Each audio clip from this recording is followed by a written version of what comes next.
Esse episódio do podcast Cinemação conta com a parceria do Topázio Cinemas. Localizado nos 2 principais shoppings da cidade de Indaiatuba, o Topázio conta com 9 salas e uma programação muito diversificada, capaz de agradar a todos os públicos, além de alta qualidade de imagem e som. Acesse topaziocinemas.com.br e aproveite a melhor programação do interior de São Paulo.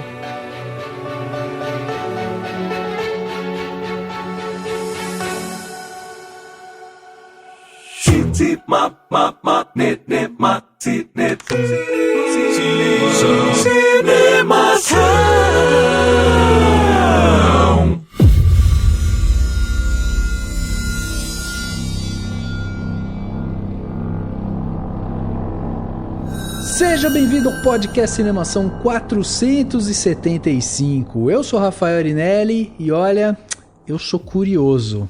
Eu ia olhar, não tem jeito. Eu sou Carissa Vieira e enquanto eu assisti o filme, eu olhei pra tela e gritei: cinema.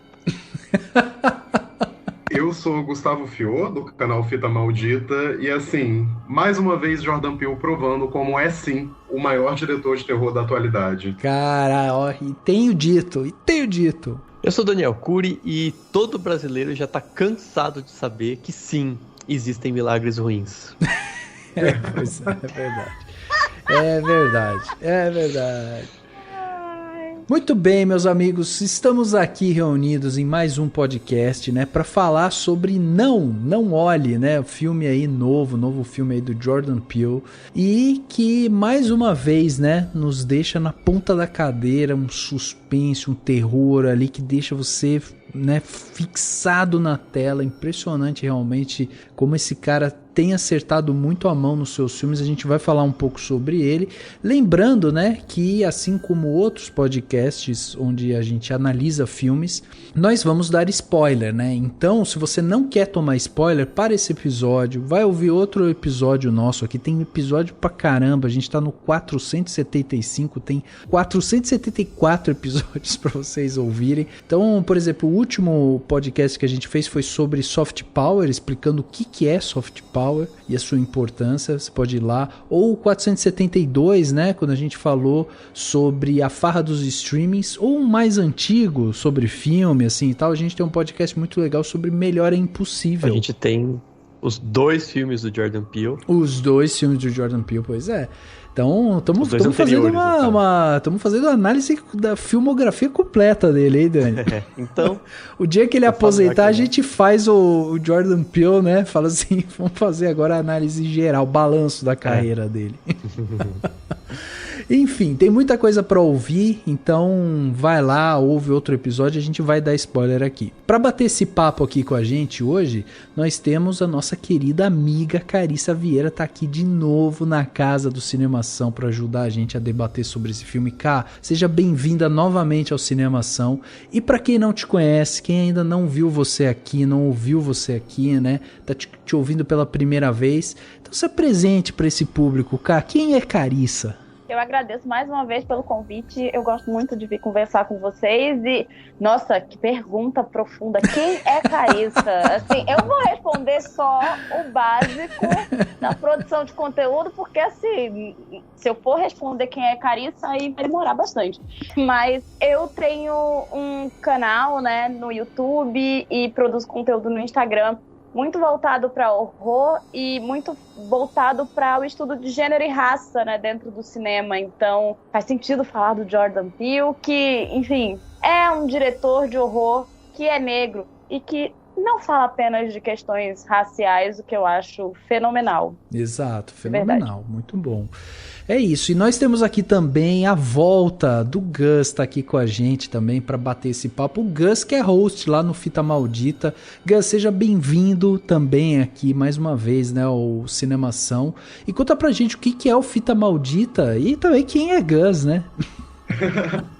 Assim como Carissa, eu acho essa uma pergunta muito difícil de responder, mas assim, antes de qualquer coisa, muito obrigado mais uma vez pelo convite, né?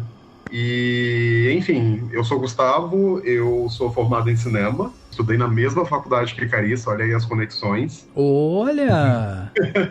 A gente se conheceu lá, inclusive. Legal. Mas meu canal é voltado para debater o horror em suas várias formas, seja em filme, série, livro, enfim, o que der na telha, assim. E a minha abordagem é muito mais voltada para o lado queer da coisa, que obviamente é algo que a gente precisa discutir com frequência. E eu tô, assim, bem empolgado para falar do Nope, porque esse filme, meu Deus, que filme maravilhoso. Que demais. Olha, eu tenho certeza que esse podcast vai ficar muito bom, porque quando a gente vem, né, para falar de um filme que desperta, né, tanta coisa pra gente discutir, eu tenho certeza que vai ter um papo muito legal aqui e com pessoas também, né, muito boas. Então, fica aí que esse papo vai ser bom. Vamos bater esse papo sobre Não Olhe ou Nope, né, mas logo depois do Panorama. Panorama.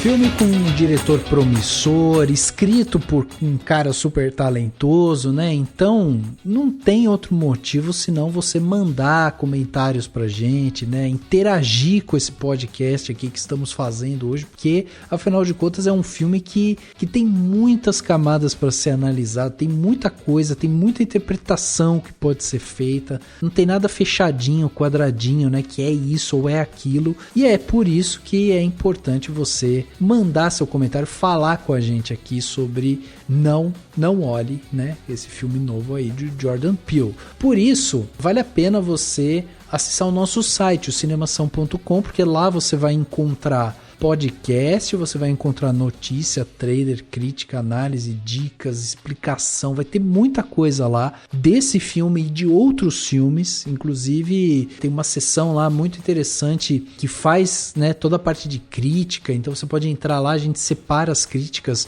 por 5 claquetes, 4 claquetes, né, a classificação que a gente dava para quando um filme era muito bom. Aliás, né, Dani, tem crítica sua e da Fabi sobre um único filme lá. Sim. E é legal isso, porque eu já tinha escrito, dela mandou, a gente falou, beleza, vai 2 críticas, é muito legal isso também. Né? Pois é, são 2 visões, são 2 pessoas pensando, né, no filme de maneiras distintas e tal. Então, cara, é um filme brasileiro, que é o Marte 1, vale a pena vocês irem assistir, porque tá chegando aí também, e aí quem quiser, né, ir lá atrás do filme e tal, saber se o filme é bom e tal, vai lá ler essas 2 críticas, e é um dos filmes que pode estar no Oscar do ano que vem, hein? Então já fica essa dica também para quem quiser já se adiantar e saber de que filme estamos falando. Agora, o nosso podcast aqui do Cinemação, ele pode ser adicionado aí na sua plataforma de áudio preferida. Dessa forma você não vai perder episódio nenhum que a gente lançar aqui do Cinemação. Então vale a pena você seguir a gente no Spotify, assinar na Apple Podcast, se inscrever no Google Podcast ou no Castbox e favoritar no Deezer. Para além dessas plataformas que eu falo sempre aqui, a gente também está em outras, né? Então se você não usar nenhuma dessas, vai na sua, digita lá Cinemação, você vai encontrar a gente, se inscreve, porque o nosso feed tá em tudo que é canto, e aí é facinho de você encontrar a gente. Dessa forma você não perde nenhum episódio e fica por dentro de tudo que a gente está produzindo. A gente está tentando sempre fazer, né, temas diversos que envolvem o audiovisual e o cinema e tal, justamente para que a gente possa ir trazendo cada vez mais pessoas, né, para dentro desse barco aqui que é o Cinemação, e tá muito legal. Todas as vezes que a gente tem essa interação com vocês e tal, é sempre muito satisfatória. Por fim, fica um convite aqui também. Se você gosta do nosso trabalho, você acha que vale a pena, que você queria ver mais conteúdo, por exemplo, bom, você tem a oportunidade de contribuir com o Cinemação. Para fazer essa contribuição, basta você acessar cinemação.com/contribua. Você vai entrar dentro de uma página onde já mostra, né, todas as plataformas de financiamento que a gente faz parte. Ou, se você acessar o cinemação.com, lá no canto superior direito tem um botão chamado Seja um Apoiador. Você clica ali e você vai para a mesma página do Contribua. Daí é só você selecionar um plano que você queira, clica em assinar e aí você começa a fazer a sua contribuição aqui. O que a gente quer fazer é justamente manter o Cinemação no ar e reinvestir nele, criando novos conteúdos aqui. Então a ideia é que o Cinemação cada vez mais possa produzir esses conteúdos de qualidade e dessa forma influenciar, né, as pessoas a consumir o cinema de uma maneira mais consciente. Então essa é a nossa responsabilidade aqui com vocês. Vai lá, seja um patrão e ajude a manter o Cinemação ativo e produzindo cada vez mais. E olha só que legal os comentários que a gente recebeu. Tem uns comentários que eu vou ler aqui que chegaram pelo Twitter e foram muito legais, assim, porque foram interações com o episódio 473 sobre sequências e crossovers imaginários. Foi um episódio bem leve, que a gente deu uma viajada na maionese, né? E o pessoal mandou no Twitter, então se você quiser mandar um comentário pra gente sobre esse episódio ou qualquer outro podcast que você tenha ouvido e queira falar alguma coisa, você pode comentar no próprio Twitter, em qualquer rede social. A gente tá de olho em todas, né? Tem o Facebook, tem o Instagram, pode mandar pra gente. E claro que você também pode mandar por e-mail pro contato@cinemação.com. O mais importante de tudo, na verdade, é que você comente, fale o que você achou, porque é muito importante, é muito legal a gente ter a troca e também é muito legal a gente saber o que você tá achando, né? Se você gostou do episódio, não gostou, se o debate foi por um caminho, ou se você tem alguma opinião diferente do filme, ou se você pensa a mesma coisa que a gente pensou a respeito de um determinado filme. Enfim, mande o seu comentário. Tem espaço até no próprio site, né? No cinemação.com. Sim. Lá embaixo do podcast, da postagem do podcast, onde tem lá todas as informações dele. Você pode colocar o seu comentário, falar o que você quiser também por lá e a gente acompanha tudo, fica de olho em tudo. Mas olha só que legal, um dos comentários que chegou do William Saito, quando eu até zoei no Twitter, falei que eu tive uma ideia idiota sobre Avatar e Titanic, porque a gente tava falando bobagem no episódio. Você se subestima, Daniel, você se subestima, você teve uma ideia brilhante. Exatamente, porque eu falei que o Jack poderia chegar no mundo do Avatar, mas na verdade o Avatar fica no outro planeta, então não faria muito sentido ele cair no oceano e chegar nesse mundo, mas tudo bem. Aí o William Sato até comentou, ele falou assim, na minha versão para continuação do Titanic, eu imaginei a Rose do futuro descobrindo que a pedra do colar possui um poder de viajar no tempo, então ela consegue retornar para avisar a Rose do passado que o Jack podia compartilhar a tábua, né? Ou pedir, então, para eles nem embarcarem no Titanic, né? Então, assim, eu achei bem legal também a ideia do William, ele só complementou a minha ideia e falou da ideia dele que é muito melhor que a minha, inclusive. Mas, Dani, mas você acha que a Rose tinha consciência de que o Jack poderia estar na mesma tábua ou não? Ela estava tão agitada com tudo que estava acontecendo ali que ela nem sacou que ele poderia ter ficado na mesma tábua. Eu acho que ela nem sacou, ela estava muito doidona, estava todo mundo desesperado. Então ela não tem arrependimento, né, disso. Mas ela poderia voltar e falar, nossa, não saquei isso, tal, e voltar.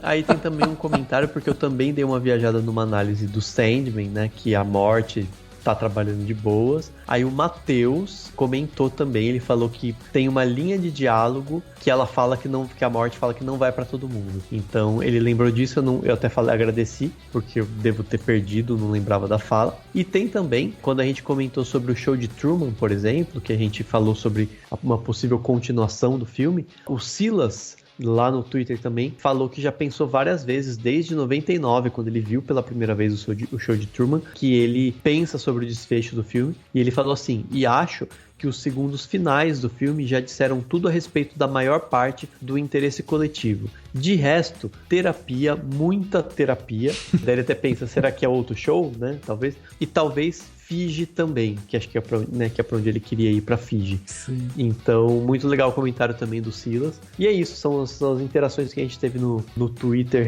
por conta do episódio sobre continuações e crossovers. Então, é isso. Você pode também mandar no Twitter. Manda o seu comentário que a gente sempre fica muito feliz.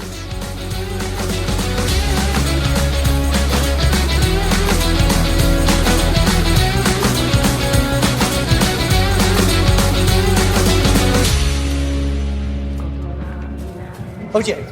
Oh, hey, horsey. Hey, don't look at my eyes, please. Okay, you ready to do the safety meeting? I'm gonna need like 5. My team's almost here. Your team's not here. Okay, hold. Sorry, I got the horse guy talking to me too. What's up? Copy.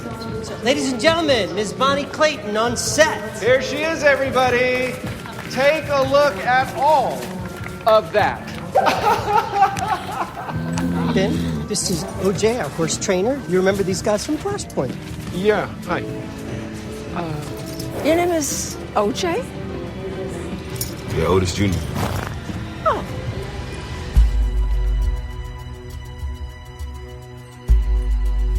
Chegava aos cinemas no dia 25 de agosto de 2022 o filme Não Olhe... Eu ia falar Não Olhe Pra Cima, já ia misturar um filme no outro já. Que é o verdade.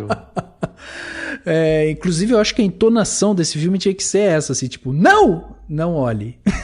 Sabe? Tipo um susto, assim, tipo, não, você tá fazendo errado. Não olhe. Aí é uma ordem, né, em seguida. Então, não olhe. Ou seu título em inglês, né, que é conhecido como Nope. O filme reedita, né, essa dobradinha Jordan Peele, Daniel Kaluuya. Ele foi feito aí com cerca de 68 milhões de dólares. E até esse momento o filme já arrecadou quase 149 milhões de dólares. O filme tá mais que, né, já se pagou, já tá aí colhendo lucro. Tá sendo muito bem aceito também pela crítica. Nessa história nós conhecemos dois irmãos, o OJ e a Emerald, que possuem um rancho de cavalos ali, onde eles seguem o trabalho da família de treinar os animais para filmagens. Eles são vizinhos de um parque de diversão inspirado no Velho Oeste e comandado por um ex-ator mirim. Os dois acabam sendo testemunhas de eventos bizarros que começam a acontecer ali nesse rancho deles, né? E aí eles acabam se envolvendo ali com algo que parece um disco voador ali e tal. E aí eles precisam juntar forças com o intrometido Angel e o profissional de câmera Antlers para comprovar aquilo que eles estão vendo. Enfim, o filme tem essa sinopse, né? Uma sinopse que também não deixa muito certo o que está acontecendo ali. É isso também que a gente vai discutir aqui. Mas Dani, diz pra gente, além dessa dobradinha, Jordan Peele, Daniel Kaluuya, quem mais compõe a ficha técnica de Não Olhe? Vamos lá. Começar pela tradução. Se eu fosse traduzir, eu traduzia só pra não. Não é? Porque daí já tem o corra, nós, tipo, seria só uma palavrinha, né? Eu acho que faria mais sentido. Mas, ou enfim. Só não olhe, né? Mas não sei. Enfim. Eu acho que eu entendo o que eles tentaram fazer com o título, mas não sei. Enfim. Esse título é spoiler. Eu fiquei muito revoltada. Esse título é um spoiler, gente. É isso, dá um não. Ou qualquer gíria que a gente conseguisse colocar parecendo Nope. Mas, me deram um spoiler do que acontece no filme, cara. Exatamente, é verdade. Exatamente. Eu acho que é aí que tem várias questões, assim, no título. Eu geralmente defendo várias traduções diferentes, que eu acho que às vezes são válidas. Nesse caso, foi complicado. Mas, enfim, o filme tem roteiro e direção do Jordan Peele, né? Ele é autoral super, né? Então tá lá junto. Não tem mais ninguém que, né, botou a mão no roteiro.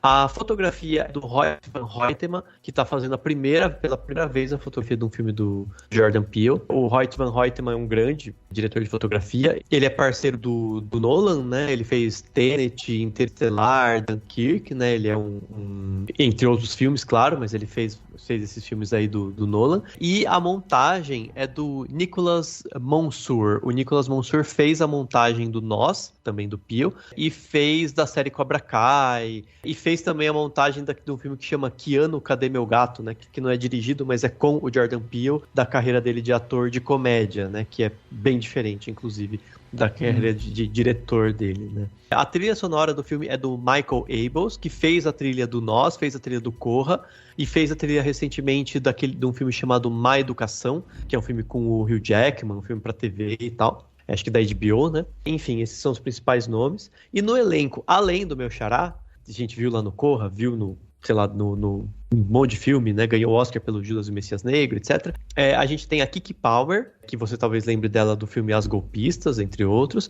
Tem o Brandon Perea, é um pouco famosinho pela série DOA. Tem o Michael Wincott, que é um veteranão aí, né, que faz o Antlers, né, aquele diretor de fotografia, inclusive, né, ele tava no Westworld, tem um monte de filme de algumas décadas atrás, tipo O Corvo, Os Três Mosqueteiros, entre muitos outros. Tem também outro veterano no elenco aqui do Não Olhe, que é o Keith David, que fez desde O Enigma de Outro Mundo até a série Plantão Médico e tal. E, claro, tem, acho que nomes como o Steven Yeun, que, né, é um de grande destaque aqui no elenco, lá do Minari. Tem outros 2 nomes que acho interessante de citar, apesar de não ser um elenco muito grande, né, aqui, que é o Terry Notary. O Terry Notary é um cara que tem feito muitos filmes com captura de movimentos, né, semelhante lá ao lado do Gollum. Ele faz movimentos, né, de macacos e primatas e tal, então ele fez o Kong, ele fez ele estava na próprio elenco da trilogia do Planeta dos Macacos, né, a mais recente. Ele faz aquele filme que foi destaque na época, que é o The Square, né, que ele aparece mesmo, o ator, mas ele também faz os movimentos que ele tem de especialidade aí na carreira dele, né. E tem a Barbie Ferreira, que não aparece muito, mas ela é brasileira, então a gente cita ela aqui. Bom, muito bom. Acho que vale a pena citar 2 nomes que eu fui depois pesquisar, porque é uma das partes do filme também que mais me chamaram a atenção, que são os 2 responsáveis pela parte de efeitos sonoros, né? Então a gente tem o Max Banners, que é um cara que fez A Favorita, e junto com ele, que também fez A Favorita, tem o Brandon Finney, que também é responsável pelos efeitos sonoros. São 2 caras que, tipo, são os responsáveis ali, e esse filme tem uma mixagem de som ali e tal, que é, assim, um espetáculo à parte, né? A Favorita é o filme, não a novela. Exatamente. Bom ressaltar, é sempre bom ressaltar. Bom, esse filme, ele tem uma infinidade de interpretação, né? Eu acho que essa é uma das principais características do Jordan Peele, e certamente aqui não ia ser diferente. Então, depois do que a gente viu em Corra, em Nós, né? O filme abre uma porta gigantesca, assim, para interpretar muita coisa. E é interessante porque, de novo, né? Ele volta a começar, dessa vez ele começa o filme com o Naum 3:6, né? Que fala assim: e lançarei sobre ti coisas abomináveis e envergonharei e portei como espetáculo. Ou seja, é algo que já mostra alguma coisa ali, no sentido de a gente vai ver alguma coisa relacionada a essa questão de ver e ser visto, né? A própria espetacularização das coisas e tal. Então ele já dá ali uma amostra do que tá por vir. E uma das coisas que eu achei interessante é que o Peele, ele pensou nesse filme e tal quando a gente estava no começo ali da pandemia e o próprio cinema tava, né, numa certa ameaça e tal. E eu já tô trazendo essas 2 coisas porque, assim, como eu falei, o filme ele tem uma infinidade de maneiras de interpretar, tem muita coisa nele ali que a gente pode interpretar, mas essa questão do espetáculo, e daí você vê um filme que já começa ali, né, mostrando um pouco do western e a coisa de cinema e filme e essa questão do ser visto, de ver e tudo mais, tudo isso meio que já começa ali, né, a traçar um pouco da trajetória que a gente vai ver nesse filme. E aí, não à toa, a gente começa com aquela cena, né, do macaco atacando, uma cena horrorosa ali, né, de ataque e tudo mais, e aí o Peele, ele já começa a mostrar que a coisa não vai ficar, tipo, as coisas não estão no seu eixo, né, porque quando você tem aquele sapatinho, né, no meio da tela, você já percebe que as coisas não estão normais ali, ele cria já sempre essa expectativa, né? Então eu achei já o começo do filme, e eu tô falando disso tudo já assim, sei lá, com 5, 10 minutos de filme, você já fica completamente vidrado na tela falando, cara, que é isso que eu tô vendo? O que tá acontecendo aqui? Que universo é esse? E isso é muito apaixonante, né, no Jordan Peele. Não, com certeza. Eu acho que uma das coisas mais interessantes sobre a filmografia do Jordan Peele, e eu tô falando não só das coisas que ele dirige, mas também a produção e roteiro, é que ele é um cara muito original. Uhum. Ele é um cara diferente do que a gente tá vendo no cinema hoje em dia, de ser a questão de adaptação, de filme de super-herói, e enfim. Ele realmente consegue trazer algo muito original para as obras que ele tá fazendo. E eu acho que o Nope talvez seja o filme mais complexo em termos das coisas que ele tá trabalhando ali, mas também eu acho que é um dos mais originais dele, mesmo sendo um filme simples. É um filme relativamente simples na condução da narrativa, mas ainda assim você consegue ver essa marca dele ali o tempo todo. Eu acho muito interessante que, assim, ele pega um tema que a gente já viu ser trabalhado muitas vezes. A gente vê filmes de OVNIs, alienígenas, sei lá, desde sempre, sabe? Eu cresci vendo isso, eu sei que muita gente cresceu vendo filmes assim. A gente consegue até ver que ele traz referências de outros filmes no estilo. Na verdade, ele traz muita referência do Steven Spielberg e não apenas dos filmes de alienígena do Steven Spielberg, porque, assim, pra mim tem uma referência clara a Tubarão ali. Mas é muito interessante observar que a abordagem dele para os alienígenas é uma abordagem diferente do que a gente costuma ver, sabe? Eu não vou dar spoiler, mas, assim, o que é aquele OVNI é uma coisa muito interessante. E a maneira como ele coloca dentro da história não é algo que a gente vê todo dia. Mesmo sendo, de fato, eu concordo com o que o Gustavo diz, é um filme simples, mas é a prova de que dá para fazer coisas originais e bem trabalhadas a partir de algo simples. Na verdade, assim, é até curioso porque ele fala da espetacularização, né? E ele te dá, de fato, um espetáculo, porque honestamente o que é a cena da chuva de sangue, pra mim é uma das cenas mais incríveis que eu vi nos últimos tempos. E ao mesmo tempo, ele tá ali trazendo um filme que vai além do superficial, sabe? Então, viva o Jordan Peele, sabe? E sabe uma coisa interessante, cara? É que mesmo que você for assistir esse filme e você só observar o superficial, quer dizer, a primeira camada dele, ele já é por si só um filme muito intrigante, assim, porque se você for ali sem querer fazer grandes interpretações e tudo mais, você simplesmente olhar e lá assistir o filme, é isso que você falou, assim, você já vê coisas muito diferentes na primeira camada, assim, tipo, a ideia desse OVNI ser o próprio alienígena já é um troço, assim, que você fala, caraca, que genial, entendeu? E a concepção dele e a maneira como ele vai se desdobrando, né, assim. Porque a princípio parece um disco voador meio arraia, quase, né, assim. E aos poucos vai virando um balão. Isso é muito bacana como é algo... Porque é muito difícil. Outros criadores não colocariam essas visões muito tradicionais, né? Do que é um ser extraterrestre, né? Assim. E aí até vi uma comparação com A Chegada, né? Do Villeneuve, no sentido de serem criativos com a ideia de que um ser extraterrestre seria algo muito diferente, né? Algo fora da nossa visão. Não seria um tipo, né? Assim, às vezes o clássico do extraterrestre, o humanoide, cabeçudo e tal. Não faz o menor sentido. É de um outro planeta, é para ser uma coisa completamente fora da nossa concepção. E ele porque é isso, ele vai se moldando, vai se desdobrando, né? Parece um balão, aí tem uma hora que parece um pano assim solto e ao mesmo tempo uma espécie de dirigível e tal. Isso é muito legal, eu achei muito massa isso. Isso eu achei,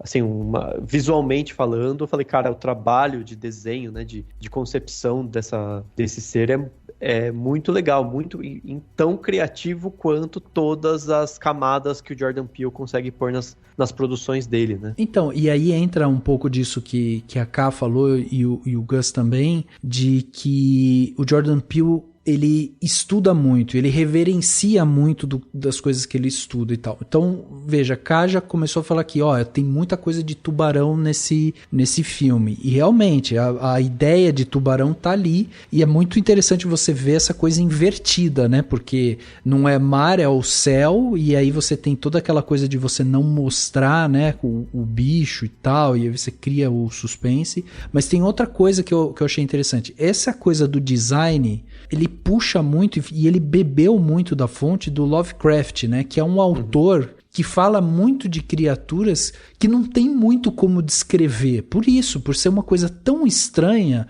é o que o pessoal chama de weird fiction, né? Quer dizer, uma coisa tão estranha, tão fora da nossa compreensão de como descrever aquilo, que o Jordan Peele agora colocou isso num longa, né? Ele demonstra isso, essa mutação desse extraterrestre e tudo mais, acaba mostrando isso, que ele foi bebê de Lovecraft. E também tem outra coisa que o próprio Jordan Peele também já falou, que é o próprio Hitchcock, né, que ele vai também beber muito no que o Hitchcock faz. E o Hitchcock tinha uma frase muito interessante que, para quem gosta de cinema e tal, já deve ter visto, que ele fala assim: o melhor não é você chocar a plateia estourando uma bomba. O melhor, o mais interessante para o espectador é você avisar a plateia desde o começo que tem uma bomba, mas você não sabe onde ela tá, quando ela vai estourar, por que ela vai estourar ou quem ela vai atingir. Então essa ideia do suspense, de você manter a coisa tipo em suspenso, tem um perigo constante aqui, isso prende o espectador ali na tela com esse nível de tensão alto assim. E de novo a gente vai ver o Jordan Peele fazer isso. Ele já tinha feito isso em Corra, já tinha feito isso em Nós, e aqui ele mantém a mesma regra, né? Ele segue essa regra Hitchcockiana à risca assim. E isso é interessantíssimo mesmo, porque a gente consegue ver justamente isso, como o filme te prende, né? 100%. Eu acho que ele consegue captar muito a sua atenção mesmo. E eu acho que não fica só no mistério principal do que é aquele alienígena. Eu acho que ele vai botando várias camadas de suspense ali, e todas elas são igualmente intrigantes, igualmente interessantes. Eu acho que todo o plot do Jupe e do macaco, o que aconteceu ali com o Gord, é um dos pontos altos do filme pra mim, e é curioso porque ele não tem um sentido ali pra avançar a trama, ele tem uma conexão temática. E pra mim é isso, assim, eu acho que o Jordan Peele, ele consegue fazer essas conexões a partir da simplicidade, ele não precisa ser aquele diretor que, não, mas aqui você só vai entender esse filme se você vê os 30 vídeos explicados no YouTube. Não, eu acho que é justamente por fazer algo tão simples que funciona tão bem. That's the first exploding fist bump. What? Really? Y'all came up with that? So as I was saying, Gordy's Home began airing in the fall of '96, and it was an immediate hit. Ratings were huge, pretty good reviews, just really took off. Yeah. Then, one day, we were shooting an episode in season 2 entitled Gordy's Birthday, and boom. So one of the chimps that plays Gordy just hit his limit. Ao mesmo tempo em que tem essas múltiplas camadas de interpretação, que dá pra você passar horas falando sobre o que cada coisa pode ser, e ele, claro, explica algumas coisas, mas não é didático na maioria delas, assim. Então, você tem o nível do só ver a história e ficar tenso e tudo mais, vai tendo essas camadas, e ao mesmo tempo eu acho legal assim como que elas também, porque tem alguns filmes que tem uma explicação muito quadradinha, sabe? Ah não, é isso por causa daquilo, o personagem fez aquilo por causa disso, porque por exemplo, o personagem do Jupe, né, do Steven Yeun, tem o flashback que conta a história dele, eles dão uma explicada, ele mostra como que aquilo foi, a vida toda dele foi meio do espetáculo, né, no sentido de ele ser aquele ator mirim, e aí ele se manteve naquela profissão, talvez, né, de ter aquele parque temático, talvez porque é o que ele sabe fazer, né, ele trabalhar com a coisa do espetáculo. Tem isso, aí tem a questão de que ele conseguiu ter uma conexão lá com o macaco, né, lá no episódio do flashback, então ele tem isso, então você fala assim, beleza, ele tem conexão com os animais, ele consegue, talvez, respeitar um pouco mais, não sei, sentido, né, mas ao mesmo tempo ele tá voltado para o espetáculo do mesmo jeito, ele tá voltado para a exploração desses animais, que é um dos temas do filme. Então eu acho que é legal isso, assim, você consegue pensar nessas coisas, você consegue cavocar esses sentidos, mas ao mesmo tempo, se alguém fala assim, não, mas eu encontrei aqui uma brecha, na verdade eu acho que é aquilo, beleza, tá tudo certo, porque as interpretações são múltiplas, e sim, e o filme tá aberto para tudo isso, né, ele tem pouquíssimas coisas são muito fechadas sobre o que ele está falando, sabe? Então, por exemplo, exemplo, quando eles estavam lá tentando filmar a criatura, né, o Jean Jacket lá, o ETzão, vamos dizer assim, com a câmera analógica, né, com aquela câmera que não tem o digital e não tem nem eletricidade, porque o cara tá girando, eu achei o máximo, falei, nossa, que demais, é o cinema, homenageando o cinema e tal, mas ao mesmo tempo o filme em nenhum momento faz isso com um saudosismo, no sentido de que, né, as coisas, sei lá, deveriam voltar para o clássico. Não, é só uma análise, é só um pensamento sobre como... Porque também é uma criatura que está causando realmente coisas muito ruins, né? Não é como se fosse... Eles estão olhando para essa criatura, tentando tirar o espetáculo dela, tentando espetacularizar aquilo, mas ao mesmo tempo não que ela mereça algum tipo de benevolência, no caso da criatura, como os animais, que aí sim são explorados e foram... E o filme fala de como eles são utilizados somente, né? Assim, então é isso, assim, acho que vai por esses caminhos, né? Assim. Eu acho muito interessante, né? Porque até pegando carona nisso que você fala, do filme ter muitos caminhos e da coisa do espetáculo, como eu acho que eu meio que acabei citando antes um pouco disso. O filme, ele critica o espetáculo, mas ele é um filme de espetacularização também. O maior orçamento do Jordan Peele, ele tá com um orçamento de blockbuster pela primeira vez, assim. Quer dizer, o Nós é um orçamento maior, ele não é considerado um orçamento de blockbuster, mas ele também não é um orçamento de filme independente, digamos assim, sabe? Ele só teve um orçamento muito pequeno, ele teve 4,4 milhões e meio pro Corra, 20 milhões, que ainda é um dinheiro pouco pequeno, assim, pra um filme... Padrão Hollywood, né? É pequeno pro Nós. E, assim, esse foi 68 milhões. A Marvel usa muito mais pra fazer filme, mas já é considerado um dinheiro de blockbuster, um orçamento de blockbuster. E aí ele traz essa coisa. Vocês falaram, né, de como o próprio filme é filmado. É um filme de espetáculo.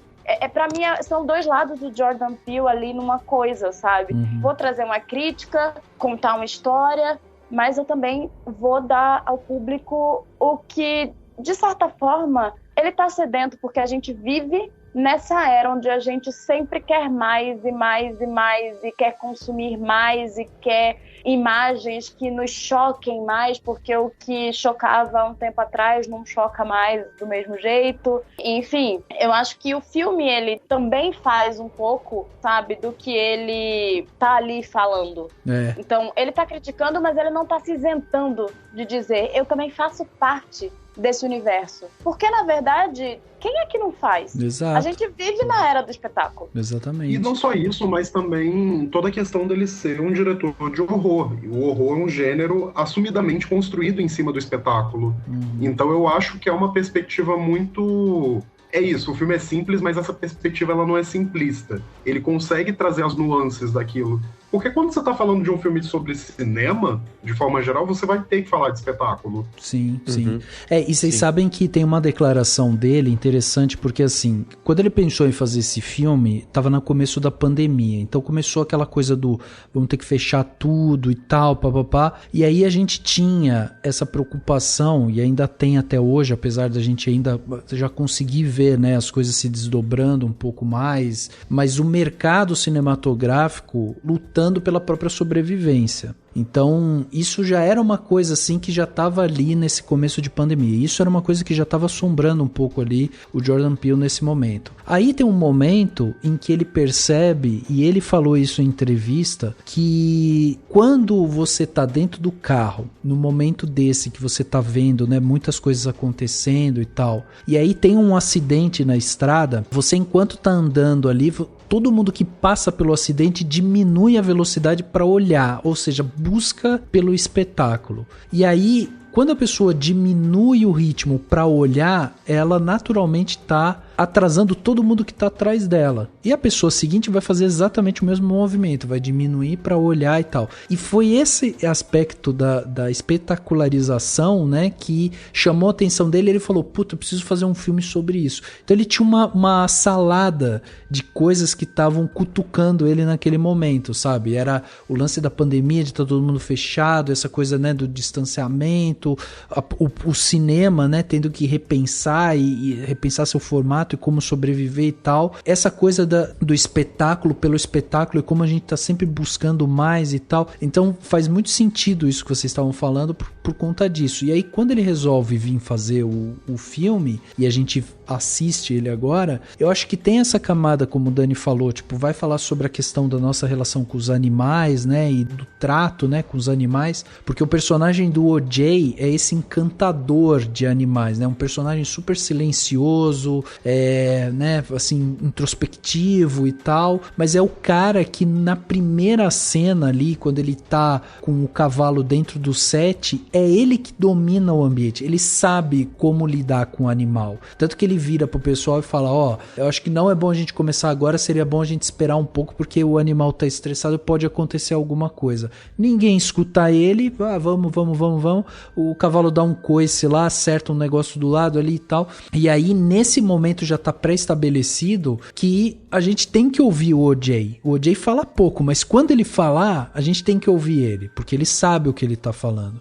Então, tipo, esse tipo de coisa que é colocada pra gente, a relação do O.J. com os animais, o respeito dele e tudo mais, já é uma coisa posta. A outra coisa posta é justamente essa questão cinematográfica, que foi isso que a Carissa falou, que quando a gente tem um diretor que ele escancara o lance do espetáculo, mas não se isenta desse espetáculo, isso já é interessante por si só, mas ele começa o filme e ele vai mostrar aquela primeira cena, que é uma cena real, né, que é de um jockey negro no cavalo, que foi uma das primeiras cenas já gravadas na história. E a participação do negro em filme de western, por exemplo, assim, não acontecia. Durante muitos anos isso não aconteceu. Então, o que o Jordan Peele faz aqui? Ele subverte muitos conceitos, sabe? Eu vou fazer um filme de western que fala sobre cinema, que fala sobre tratamento com os animais e não sei o que e tal. Os meus personagens principais ali vão ser um casal, né, de irmãos negros. A gente tem novamente a figura do cowboy negro, né, em cima do cavalo, que é o cara que sabe, que é o cara que sabe como lidar ali e tal. Então ele vai subvertendo todas essas coisas. Tudo isso ele vai fazendo referências, né, históricas ao cinema, mas também ele vai fazendo essas provocações ao cinema. Porque eu acho muito legal, assim, que um paralelo que eu achei interessante também, quando em vários momentos, né, quando a gente vê o Daniel Kaluuya correndo, né, com o cavalo lá, como, né, no rancho, e principalmente quando ele tá envolto pela poeira toda, né, porque tá tendo todo o caos. Eu até pensei, eu falei, nossa, que legal, o Jordan Peele tá também olhando para aquela imagem, né, dos primórdios do cinema, e ele tá ressignificando e trazendo um novo olhar para essa imagem, mais ou menos, guardadas muitas proporções, claro, como, por exemplo, o Scorsese fez lá no Hugo Cabret, né, com o trem, com a chegada do trem, ele fez com filme 3D e tal. Então eu acho legal isso, assim, como que grandes diretores que sabem o que estão fazendo conseguem pegar esses pequenos elementos e ajudar a recontar essa história de maneira super criativa e que dentro do contexto fazem todo sentido, que ele possa ressignificar, né, essas imagens e olhar de novo e talvez até atualizar, né, com algo que traz algo, né, de atual do mundo de hoje para aquilo lá dos primórdios do cinema. Né? Sim, sim. Cara, tem tanto significado em torno disso, né, assim, do tipo, pô, o lance de você olhar, né, o cruzamento de olhar, um provocando o outro, um ameaçando o outro. Essa coisa do olhar e você baixar o olhar é um sinal claro de submissão. Então quando você tem um bicho que tá o tempo todo no céu, olhando para baixo, você olha para ele engole você, ele mata você, ele destrói você, é um simbolismo claro de submissão. E não há pouco tempo atrás, nos Estados Unidos, a gente tinha, né, toda a questão escravocrata e tal, e um negro podia pagar com a vida por simplesmente enfrentar o olhar de um branco, né? E isso acontecia. E aqui a gente está falando de novo disso, a gente está mostrando novamente esse tipo de coisa. Então eu acho isso muito interessante. É como a Ká falou, ele é sensível, sabe? Ele coloca essas provocações, mas numa camada que, tipo, se você assiste na primeira camada, você se entretém. Na segunda camada, você começa a falar assim, cara, pra onde esse cara quer me levar? Só me pega na mão e me leva, sabe? Só antes, voltando na questão que você falou do personagem do O.J., né? Falou assim, ele entende, né, o cavalo e tal. E também é isso, assim, ao mesmo tempo você vê que por mais que ele aceite a ideia de filmar, de tentar ganhar uma grana vendendo imagem, né, do ETzão, vou chamar ele de ETzão, que eu acho legal. Mas enfim, ao mesmo tempo ele tá muito interessado em entender como ele funciona. Ou seja, ele tem o mesmo interesse que ele tem, que é a mesma forma de lidar, né, com o cavalo, que é de compreender, de entender, de saber lidar e tal. Tentar, né, aprender a lidar, e por isso que ele saca logo na hora que é melhor que é o olhar que vai fazer ele ser, sei lá, capturado, né? Mas esse negócio da questão da submissão é interessante mesmo, justamente porque também, assim, é muito sutil, né? O Jordan Peele ele coloca isso, e a questão desse primeiro filme de todos, né? A primeira sequência de fotos e tal, do cara andando no cavalo, que ele cria uma história que não é, né, não se tem o nome do cara, e enfim, ele cria essa história pra fazer o caminhar dos personagens, né, como se eles fossem descendentes desse cara, mas ao mesmo tempo, assim, é legal também, assim, querendo ou não, foi desde os primórdios, então a personagem, né, a Emerald fala, né, desde o começo a gente tava, os negros estavam fazendo cinema, mas também desde o começo, tipo, tanto o cavalo quanto o cara estão sendo usados pro espetáculo e não foram considerados, né? Tipo, não se tem o nome dele, né? Não se tem o nome do cara que tava lá. Então também é isso, assim, também são esses processos que estão presentes, que estão lá, mas o Jordan Peele não tá falando só disso, ele tá permeando a história com esses elementos. Né? Okay, tell me when you see it.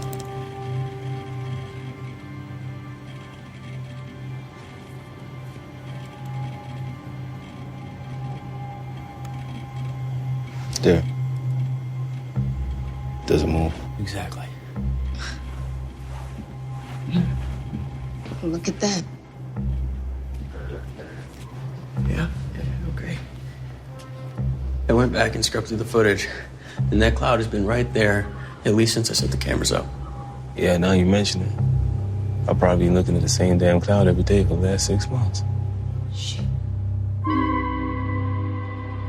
Ele tira a gente de uma zona de conforto, né? Ele muda ponto de vista em vários momentos. É uma coisa muito conturbada, provocante ali que ele faz isso. E essa provocação que ele faz com o filme sempre te deixa muito atento. Eu acho que essa primeira cena, não sei como vocês interpretam isso, mas tipo, a do macaco, e aí você tem aquele sapato no meio da cena parado. Aquilo pra mim, ele tem um ar ali de uma coisa quase mística, sabe? Você não sabe se existe uma possessão demoníaca ali e tal, tem alguma coisa estranha acontecendo ali, sabe? Mas você não precisa justificar muito aquilo. É só o fato de você trazer esse simbolismo de algo que tá fora do normal, logo na primeira cena, e ele já trazer, né, essa frase que ele basicamente está falando assim, eu vou lançar, né, sobre ti coisas abomináveis, eu vou te envergonhar, e mesmo assim eu vou te usar como espetáculo. E aí a gente tem a cena do macaco, tipo, parece que ele tá falando do próprio macaco, né? Que ele tá falando exatamente disso, que ele fez tudo aquilo com o macaco. E aí o sapato tem essa coisa meio, sabe, meio sobrenatural ali e tal. E o fato dele não explicar muito isso, eu acho que torna a coisa justamente, assim, é justamente o espetáculo pelo espetáculo, que você olha para aquilo e fica, o que é aquilo? Qual que é o simbolismo daquilo? Como que aquilo funciona? Será que tem um mal demoníaco ali? Será que aquilo ali era uma possessão? O macaco foi possuído? O que aconteceu ali e tal, entendeu? Sim. E tem um pouco, e é essa coisa que em inglês eles falam que é o termo unsettling, né? Que é algo incômodo, que te tira do... E tem o sapato, e tem a própria nuvem, né? Que é, claro, o próprio ET, a criatura, mas também é um negócio que em algum momento, quando a pessoa repara que tem uma nuvem que não se mexe, está sempre lá na mesma posição, aquilo também é que nem um sapato, é incômodo, é um negócio que você fica, gente, o que é isso, né? E eu até acho importante frisar, né, porque essa cena do macaco e o macaco ter atacado e tudo mais, isso foi inspirado realmente numa tragédia que aconteceu, né, nos Estados Unidos. No filme, eles falam do Gordy, né, o macaco chama Gordy, mas na história verdadeira o macaco se chamava Travis, era um chimpanzé que teve um surto violento nos Estados Unidos. E a história não é disso de uma sitcom e tudo mais, mas o Travis, ele era um macaco que acabou se tornando uma celebridade e tal, e ele foi tirado da mãe muito cedo. Ele vivia com um casal nos Estados Unidos, ficava ali e tal, com eles, dormia na cama com eles e tal. E aí em 2009 o Travis acabou atacando uma amiga da Sandra, né, que era a mulher ali daquele casal, que era uma amiga íntima da Sandra. E aí nesse dia o Travis, ele tava carregando a chave de casa e tal, e de repente ele teve um surto. E aí a Charla, né, que foi essa moça que foi atacada, ela tentou ir lá para tentar segurar o animal e tal, que tava tendo um surto, e ele atacou ela, e ele acabou arrancando as mãos dela, arrancou o nariz, lábio, pálpebra, assim, arrancou ela. E a Sandra foi pra cima pra tirar ele, chegou a pegar uma faca, né, pra que ele saísse dali, e a mulher acabou ficando desfigurada. Inclusive a gente tem uma cena parecida do filme, né, porque a moça que sobrevive lá naquela sitcom, ela aparece sentada, né, ali quando aquele cara tá fazendo a apresentação e tal, e a Charla, ela fazia do mesmo jeito, ela tinha um chapéu com um véu na frente, assim, que você não conseguia ver o rosto dela. E a Charla foi pra Oprah, a Oprah contou essa história, mostrou essa história, e isso também é mostrado no filme, né, eles falam algumas vezes disso, a gente tem que ir pra Oprah, tem que mostrar e tal, papapá. Então tem essa referência também com essa história que volta para aquele lance dos maus tratos com os animais, né? Nossa relação com os animais. No caso do Travis, na vida real, ele também foi baleado porque a polícia chegou lá, ele, né, acabou morrendo. Depois fizeram uma análise ali no corpo dele e viram que ele tinha ingerido um remédio, que era um remédio contra a ansiedade e tudo mais, mas ele tem uma contraindicação ali, diz que ele pode causar alucinações. Eles acham que isso pode ter causado o transtorno do animal e tal. Enfim, não era para o animal estar ali, não era para nada disso ter acontecido, né? Mas foi inspirado numa situação real. Então é interessante porque o Jordan Peele vai pegar uma tragédia que aconteceu na realidade e ele volta a falar sobre a questão da espetacularização, né? Aqui com isso, ele faz uma referência direta a algo absurdo que aconteceu e que tá, né, na cultura americana. É bem interessante essa história real do Travis, né? E como ele consegue incorporar isso na narrativa, porque isso é uma coisa que o Peele ele costuma fazer com uma certa frequência. Eu lembro de todo aquele away que teve no Nós com relação à cena das pessoas dando a mão, que era uma campanha que de fato chegou a existir, né? Ah, é verdade. Hands Across America. Isso. E eu acho que é isso, né? Tipo, o cara realmente consegue pegar essas pequenas coisas assim pra inspirar ele e tornar a história. E eu acho que principalmente essa ideia do Gordy ali, ela adiciona uma camada extra pro filme, porque você começa a ter simpatia pelo Gordy, por tudo que ele passou, e pela conexão temática que tem com a história do ETzão, você também começa a ter empatia pelo bicho que tá no céu. Uhum. Você começa a ter um certo olhar por ele de tipo, ok, é a natureza dele, isso não é crueldade, ele não tá fazendo isso porque ele quer, mas porque faz parte da natureza. E eu acho essa uma ideia muito interessante. Eu gosto de como o Jordan Peele consegue humanizar esse tipo de personagem. Ele tinha feito algo já muito grande em termos de humanização ali no Nós, mas eu acho que aqui ele traz de uma forma diferente, porque faz a gente deixar de ter aquela ideia de que o humano é a raça maior e todo o resto é submisso a gente. E nessa situação a gente tá vendo algo que é bem diferente. Até a resolução, né, Gus? Porque, tipo, como que a gente vai resolver isso? Tipo, a grande vitória no final é, tipo, tiramos uma foto e vamos conseguir divulgar isso. E não é, tipo, nossa, matamos o bicho que tava matando todo mundo. O bicho quase que morre por um acaso, né? Sim, sim. Inclusive é isso, né? Ele meio que mostra como é algo secundário, como, tipo, a Emerald ali no fim, ela fica feliz por perceber que a ameaça passou, mas ao mesmo tempo nunca é o plano dela. Ela nunca quis que aquilo acontecesse necessariamente. Isso pra mim dá até uma camada extra de humanidade pros protagonistas mesmo, tanto pra ela quanto pro OJ. Eu gosto muito desse casal, né, do OJ e da Emerald, porque é muito um contraposição ao outro, né? Tipo, o OJ é o cara introspectivo, que fica pensando no animal ali e tal. Ela já é super mais midiática e, né, ela tá sempre antenada com as coisas e fala e se promove, né? Então essa contraposição dos dois, assim, enriquece demais os personagens, né? Traz uma tridimensionalidade, porque um tem que lidar com o outro ali, né? Sim, sim. Aliás, eu acho, assim, o trabalho de atuação dos dois, não só dos dois, mas de todo mundo que tá no filme. Mas principalmente a Keke Palmer e o Daniel Kaluuya é impressionante, assim. Eu já gostava muito da Keke Palmer, tava torcendo pra ela conseguir um projeto de grande projeção e esse filme veio, assim, caiu como uma luva, porque ela tá perfeita. Os maneirismos, a forma como ela é sempre muito enérgica e a contraposição que isso dá no personagem do Kaluuya é algo que realmente vai mostrando como eles foram criados da mesma forma, mas eles têm pontos de vista sobre o mundo muito diferentes. E eu acho que isso é uma coisa que permeia o filme todo. Você consegue ver a perspectiva, você consegue ver a visão de mundo de cada personagem ali. É uma riqueza mesmo na forma como ele escreve essas pessoas, porque até mesmo o personagem mais secundário, que pra mim é o Antlers Host, você tá ali num limitezinho da caricatura de que ele é o artistão, mas você também vê uma certa complexidade na forma como ele enxerga o trabalho dele, o que ele precisa capturar, como que ele tem uma paixão por isso. Eu acho legal também o paralelo,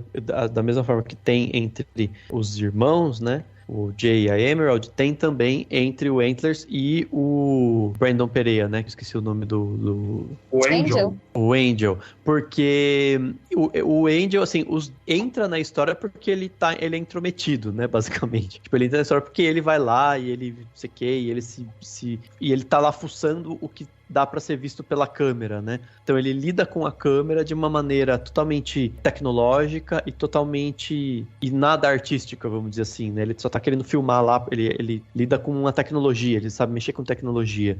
E o Antlers não, ele é o cara que é o artista, que é o cara que vai filmar por meio de uma visão muito, muito artística e tal. E também existe então esse paralelo e os dois se casam bem, né, naquilo que eles vão fazer, mas até com objetivos diferentes, né? Assim, um é para ganhar muito dinheiro e o outro, o dinheiro tá envolvido, mas também é porque ele vai fazer uma filmagem da vida dele, vai fazer uma cena, né? E tanto que ele se sacrifica, né? Ele sente a necessidade de se sacrificar, mais ou menos como o artista, a imagem do artista se sacrificando pela arte, né? Assim, pela a arte como maior do que ele, né, também, que é uma outra questão a se criticar e a se pensar, né, quando se fala de fazer cinema e tal. Eu preciso dizer que acho que talvez Gustavo ele tenha sentido a mesma coisa, mas nossa, aquele personagem pareceu tanto com as pessoas que eu conheço, assim, um pessoal de cinema, sabe, que nossa, mas tudo pela arte. Na hora eu virei pra minha amiga que tava do lado no cinema e disse assim, nossa, eu conheço um pessoal que é desse jeitinho mesmo e que diria que faria esse mesmo sacrifício porque talvez a gente não mereça o impossível. Ele diz alguma coisa desse tipo, sabe? Aí eu, ai, meu pai. Exatamente. Cá, mas deixa eu dar vou dar uma viajada aqui, você me fala o que você acha disso, tá? Porque uma das coisas que me chamam a atenção, além da gente ter essa figura desse cara que é um diretor de fotografia ali, enfim, um cara, né, que vai filmar, essa questão da câmera e dessa coisa do ver e ser visto e tal, é algo que me chamou a atenção no filme, assim, porque primeiro, você tem esse alienígena que tem isso, né? Essa questão da relação de poder com o que é visto, né? Então, assim, o alienígena tá ali, se você olha pra ele, ele vem e te destrói. Tem um momento no filme que essa relação de poder, ela sofre uma mudança de ponto de vista. Naquele momento em que eles colocam um monte de câmera ao redor do rancho, e aí você tem essa mudança, porque daí eles passam a vigiar quem estava vigiando eles. Então muda-se o poder, né? Primeiro eles não sabiam onde estavam, agora eles estão super atentos. E na hora veio uma relação assim, de justamente essa ter sido uma das ferramentas utilizadas, inclusive no combate ao racismo que a gente vê ultimamente, que é justamente as pessoas sacando os seus celulares e filmando os vários absurdos que a gente vê, justamente de abuso policial, né, e tantos outros que a gente já viu aí, e que tem essa relação de poder também, sabe? Quer dizer, você passa a ser visto, né, nesse sentido. Você acha que tem alguma coisa a ver essa questão da relação de poder com câmera, filmagem e tudo mais? Então, eu acho que faz sentido, ao mesmo tempo que, eu vou ser muito honesta, não foi uma coisa que eu parei pra pensar enquanto eu assistia. Tem algo que é muito interessante que o Jordan Peele já comentou em entrevistas, é que, como ele fez o Corra, né, e é um filme claramente sobre uma questão racial, e ele é um cara negro, e que tem, hoje em dia, um certo poder, né, uma influência, digamos assim, dentro da indústria, todo mundo fica procurando, né, questões raciais dentro do filme. E eu acho que faz sentido, ao mesmo tempo que, como ele diz, os filmes dele não vão necessariamente ser sobre questões raciais. A grande questão ele vai estar colocando personagens negros ali em posições de centralidade.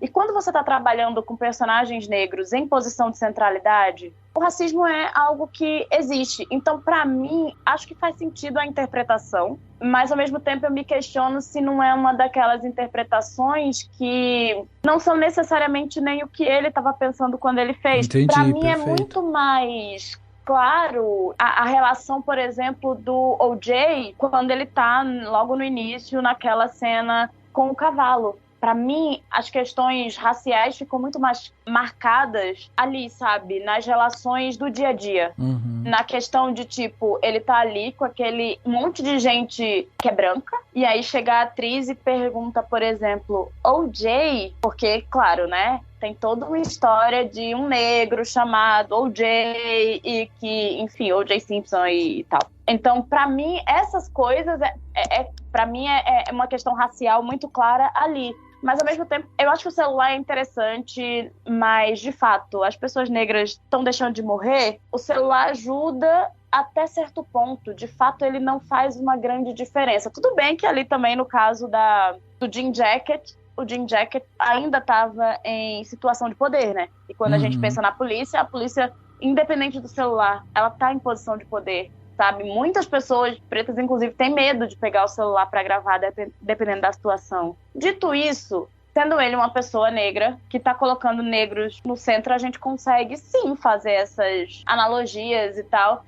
Só que isso é aquele tipo de coisa, né?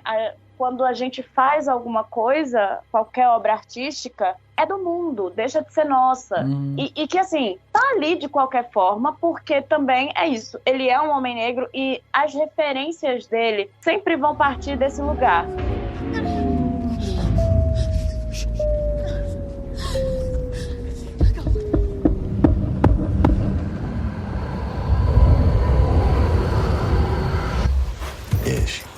She gonna make it. Oh, yeah. She gonna make it. Oh, hey, horsey. Hey, don't look it in the eyes, please. VFX.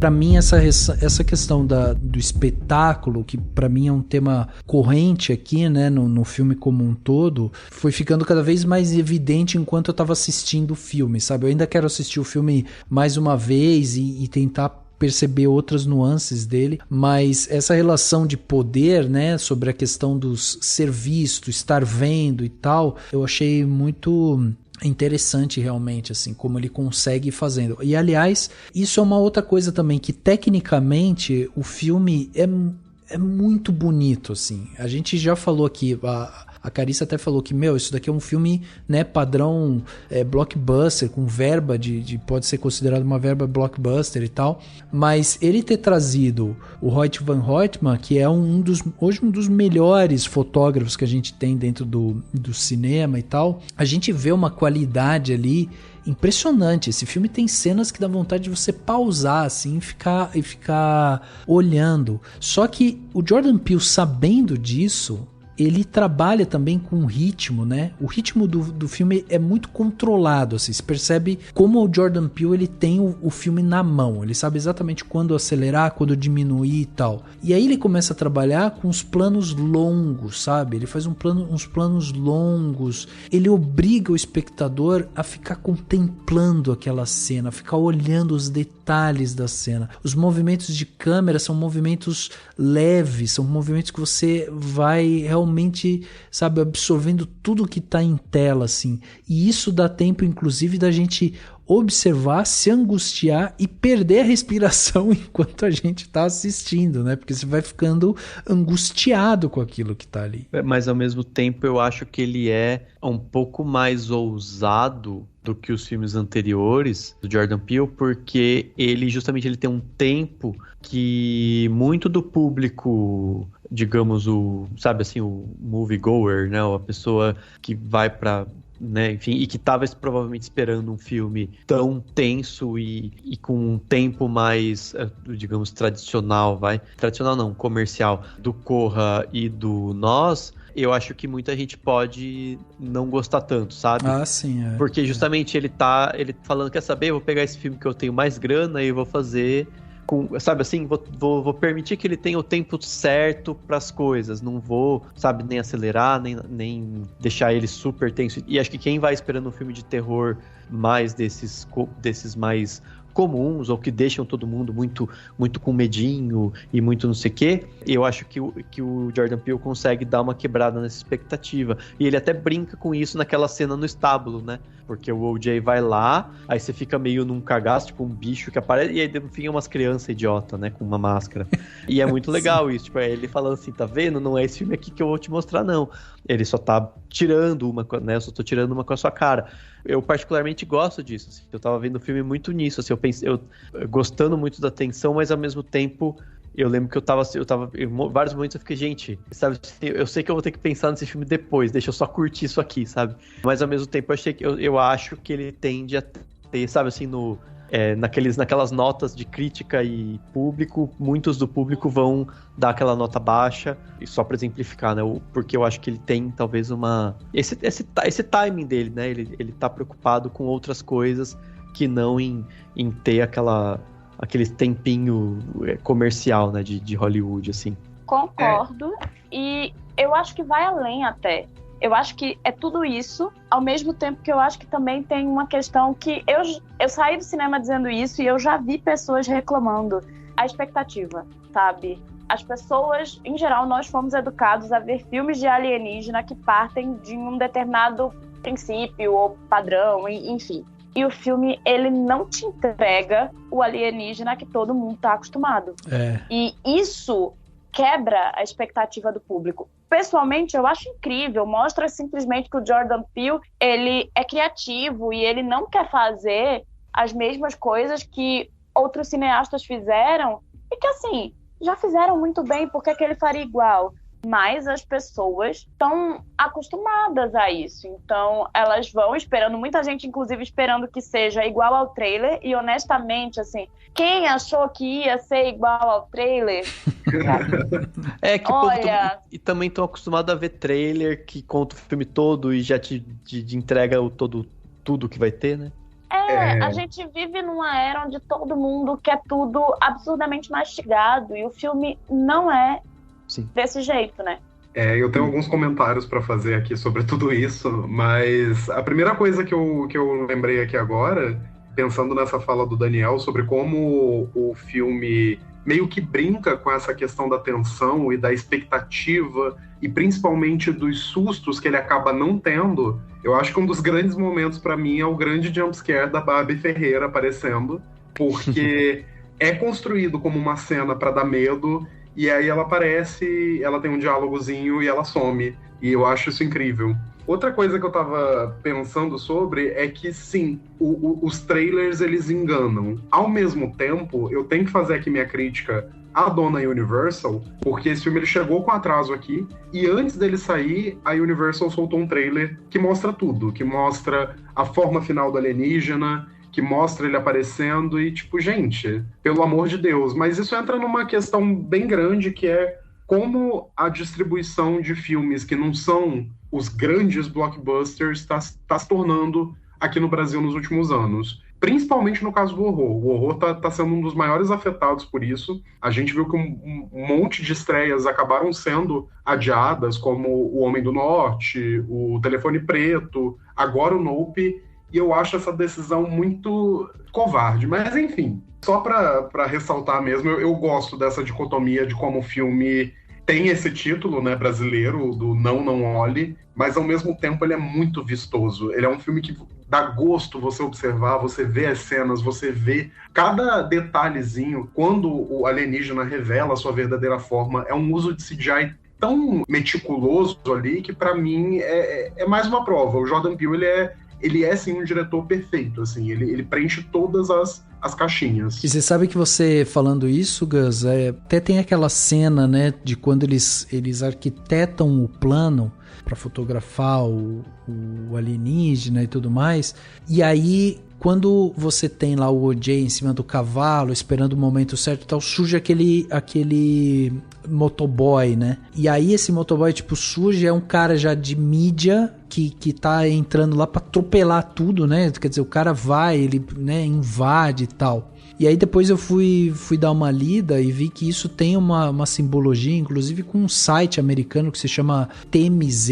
Eles citam, né, até que o cara é de TMZ. Citam, porque o TMZ, ele é um site americano, né, ele pertence à Fox, inclusive, e uma das questões do TMZ é que uma das veias deles é ficar explorando a vida das celebridades. Eles são extremamente invasivos, assim, e incômodos, né? E aí é interessante essa visão desse motoboy aí, porque quando ele vai lá e ele invade, ele cai e tudo mais, porque acaba, né, quando o bicho se aproxima para a energia, né, porque ele tem um lance lá de campo magnético e tudo mais, e aí o cara cai e se machuca, o cara tá preocupado em pegar a câmera dele para continuar fazendo. O cara, tipo, apesar do cara estar no chão, totalmente arrebentado ali e tal, essa que é a ideia dele. Então, assim, é um cara que é isso, né? Ele tá querendo cumprir com aquela função ali que foi dada, mas é de novo um discurso muito sutil do Jordan Peele para mostrar justamente essa invasão, essa agressão e tal. E aí, quando você tava falando sobre o lance do trailer, eu achei curioso, sabe? Porque meio que é isso, assim, também. A forma como é montado o trailer é quase uma agressão ao próprio filme, né? Uma coisa meio... Uma coisa tem a ver com a outra. Com certeza. Né? Sim. Aliás, uma coisa que já vai entrar para aquilo que eu falei, que foi a minha interpretação, né, que eu fiz, e que tem a ver com esse cara do TMZ, que assim, ele tá com um capacete espelhado, né? Então você olha pra ele, você não vê a cara dele, você se vê, né? Se você olha pra ele. Só que você se vê distorcido, porque o capacete é redondo, óbvio, né? Ele te distorce. E é a mesma coisa que acontece com o cavalo logo no começo do filme. O cara coloca uma bola, né, na frente dele que espelha, e aí o cavalo se assusta. E é o que eu acredito, que assim, a minha interpretação, tá? Quem não quiser concordar, tá tudo bem. Que é o que acontece com o chimpanzé quando estoura, porque na verdade o que acontece é que abrem aquele presente e saem uns balões, que são aqueles balões que você se vê também, né? Você olha pro balão, você vê o seu reflexo nele. E aí eu tava viajando nisso, eu falei, porque assim, eu gosto muito dessa coisa de que quando você tem o olhar para si mesmo, e seja de maneira distorcida ou não num espelho, você se lembra de quem você é, então talvez tenha a ver com essa coisa do tanto o macaco quanto o cavalo olharam e se lembraram que eles, né, talvez, né, tem uma possível interpretação, e percebem que aquele não é o lugar deles, porque eles lembram de quem eles são, de uma certa forma, ou seja, eles não estão pertencentes àquele espetáculo, E você também, e eu gosto também da ideia do tipo, assim, o espetáculo e a espetacularização também tem isso, né? Você tá vendo algo que é real, mas que é distorcido, né? Que tá sendo moldado, né? Que tem uma forma que não é a forma da realidade. Porque, assim, a base disso que eu penso é quando você olha para alguém de verdade, e aí quando eu falo olhar para alguém de verdade é não olhar pro espelho e se ver distorcido, mas, né, tipo, olhar nos olhos de alguém, você se iguala, né, a essa pessoa, né, você se comunica, que talvez é o que o Jupe fazia com o macaco, é o que o O.J. faz com os cavalos, né, ele compreende, ele se iguala, e é o que o ET, a criatura, não quer que façam, né, não quer que olhem para ele. Por quê? Porque ele tem essa figura de alguém que está dominando, e aí tem as interpretações relacionadas ao Deus do Antigo Testamento, que é citado lá no livro de Naum, que causa os males, que pune as pessoas que estão cometendo, né, os erros e tal, não sei o quê, e transforma em espetáculo porque está acima, né, de todos e tal. Então, assim, eu viajei um pouco nessa interpretação, eu acho interessante pensar isso, assim. E não deixa de ser curioso também, assim, um outro fato, a escolha do Daniel Kaluuya como ator, porque ele é um cara que tem um olhão grandão, então ele né, o olho dele tem uma figura muito, muito interessante, né? Ele tem um olhão que dá um destaque que faz muita diferença também no filme. Sei lá, eu viajei um pouco nessas questões. Eu não acho que você viajou, não. Eu acho que faz todo o sentido do mundo. Sim, eu também acho. Não, então, porque eu tava pensando nisso, e eu falei, e depois que até a parte do capacete do cara do TMZ, que eu pensei depois, assim, falei, nossa, também é isso, né? Você não vê a cara do cara, mas ele é a representação do espetáculo, né, da espetacularização de tudo, e você olha pra ele e você não vê ele, mas você vê a si mesmo, e distorcido, né? Sei lá, eu acho que, sei lá, pra mim é isso, e é muito legal como que ele não deixa claro, por exemplo, com a história do macaco. Ele não mostra o macaco olhando pro balão e vendo a si mesmo, né? É uma coisa que eu imagino que pode ter acontecido, tanto que eu até fui tentar lembrar como que era mesmo, e é realmente esses balões que tem esses reflexos, né, da gente. Camera reloads. You can use my camera. No, it's not enough time. It's here.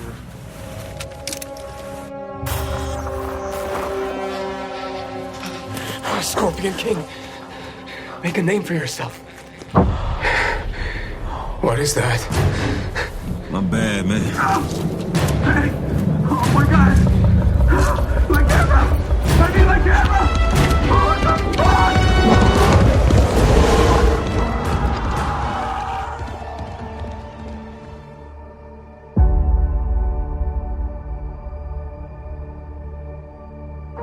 A cena em que o O.J. vai pegar o cavalo, né? Quando ele percebe todo o lance lá que o cara tava comprando os cavalos para dar, né? Pra alimentar, né? Pra criatura, e tal. Que ele entra lá, né? Ele vai entrando, daí ele vai vendo aquela fazenda lá e tal, enfim, aquele parque lá todo destruído e tal. Eu acho interessante porque tem uma cena ali que me lembrou muito o Tubarão, que a Ká lembrou aqui pra gente, né? Que o Jordan Peele vai beber muito, né, do Spielberg também, porque ele vai entrando no cenário, vai vendo tudo aquilo ali e tal, destruído, e quando ele chega ali, quando ele vê o cavalo, tem um momento em que o Jordan Peele vai trazer, tipo, ele vai ficar filmando só o céu, assim, e aí você vê essa criatura passando lá no céu, tipo, ele passa e some, passa e some. E aí o O.J. ele fica meio receoso se ele vai, se não vai, ele fica nessas.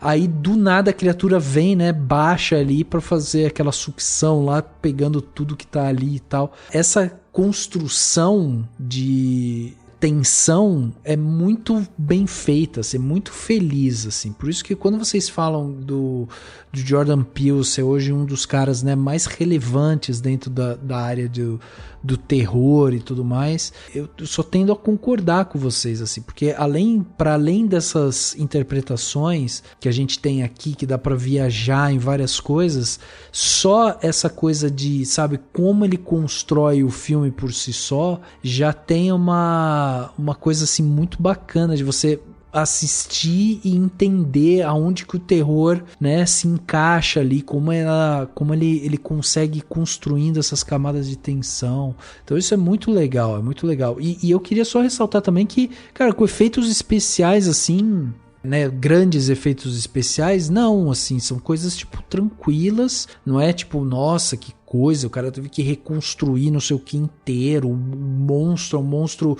super complexo que baba e tal, não tem nada disso, assim. Ele faz coisas tipo com coisas pequenas, né, e que essas coisas pequenas, assim, que vão trazendo justamente essas camadas de tensão, então é muito interessante. A própria forma dele e o fato dele mudar de forma é muito legal, porque é o inesperado também, né, assim, inesperado, no caso, pensando na concepção dele, né? Ele é quadrado, depois é um negócio redondo, e tem uma boca que, né, sei lá. E fica lindo, né? Ele fica lindo depois. Aquela boca quadrada, uma borboleta. Tem uma hora que parece uma borboletona. E eu gosto também, assim, dos momentos de humor meio... totalmente inesperados, assim, né? Tipo, desde os personagens, o próprio Angel e tal. Mas, tipo, aquela coisa tem, tipo, um fiapinho, né, de bandeirinhas, assim, que fica pendurado um tempo. Então é meio que um negócio que tá incomodando ele. Tipo, acho que ele queria arrancar aquilo, não consegue. Tipo, quando a gente tem alguma coisa no dente, né, grudada no dente, você fala, meu Deus, não sai e tal.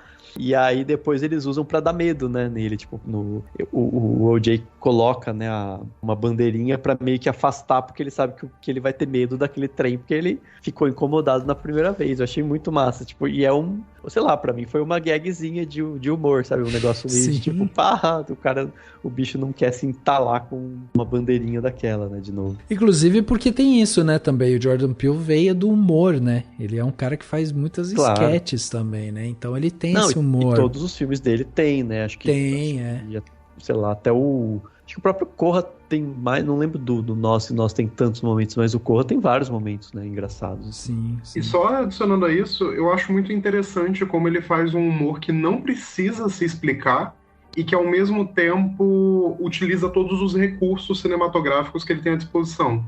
Uma cena que me pega assim muito é logo no começo ali, quando tem toda aquela sequência ali deles apresentando o cavalo, apresentando o próprio trabalho dentro do estúdio. Quando o cavalo dá o coice, você tem um corte, e aí logo em seguida tá o foco ali no Daniel Kaluuya e no cavalo, e também na Emerald, só que aí no fundo você vai vendo o cavalo, um modelo de cavalo de CGI sendo levado para trás. Eu acho isso muito, muito engraçado. É verdade, é verdade. Vocês estavam falando do humor, e o Daniel falou, eu acho que do Corra, e não lembrava do Nós, mas aí eu fiquei pensando e eu me lembrei que tem a cena com a Elizabeth Moss, que ela tá morrendo e que do nada ela pede pra ligar pra polícia e começa a tocar Fuck the Police.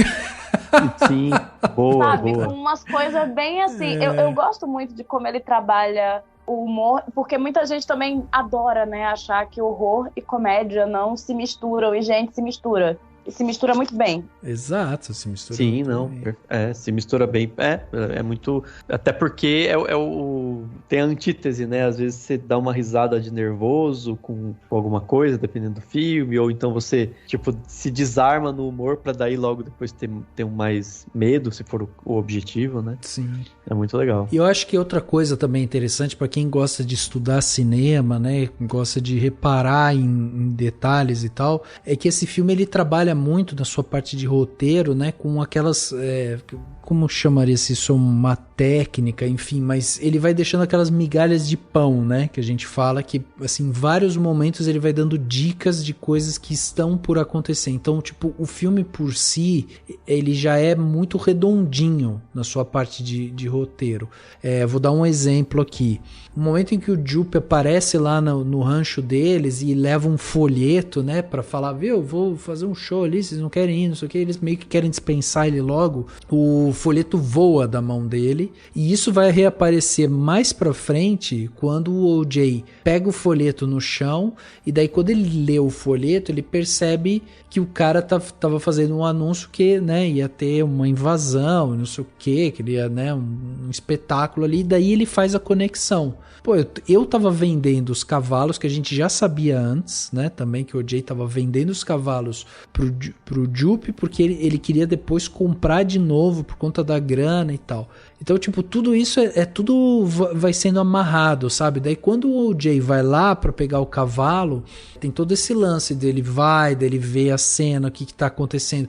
Isso acaba também tendo consequência um pouco mais pra frente, quando o O.J. também tá ali, ele tá entendendo como lidar com essa criatura que tá no céu.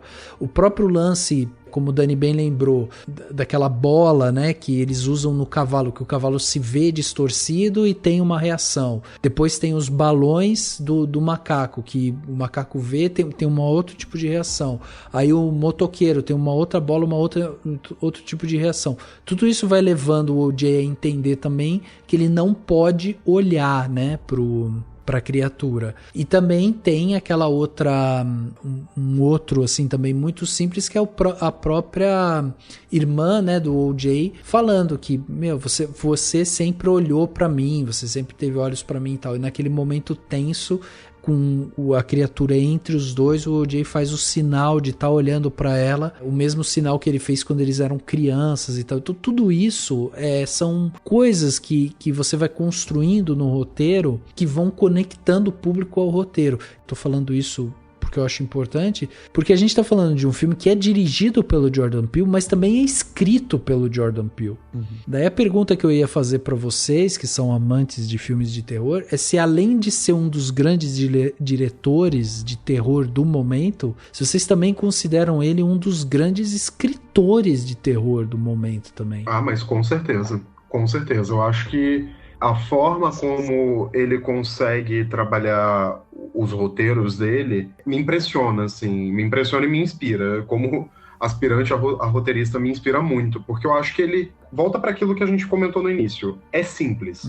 Você pega a trama de Corra, é uma trama simples. Você pega a trama de Nós, é simples. Só que ele não é porque é simples que é óbvio. E ele gosta de brincar. Que é simplista. Exato, ele gosta de brincar justamente com isso, com o que o público já espera por estar esperando o óbvio, sabe? Vocês acham que, assim, tipo, ele e Ari Aster, por exemplo, são dois nomes hoje fortes, assim, tipo, no mercado do terror, do suspense? Enfim? Acho que são dois nomes fortes, mas e isso vai soar muito estranho, porque eu gosto demais do Ari Aster, mas eu ainda acho o Jordan Peele superior. Principalmente pensando, assim, o roteiro especificamente, assim, eu também acho superior como diretor, mas questões, né?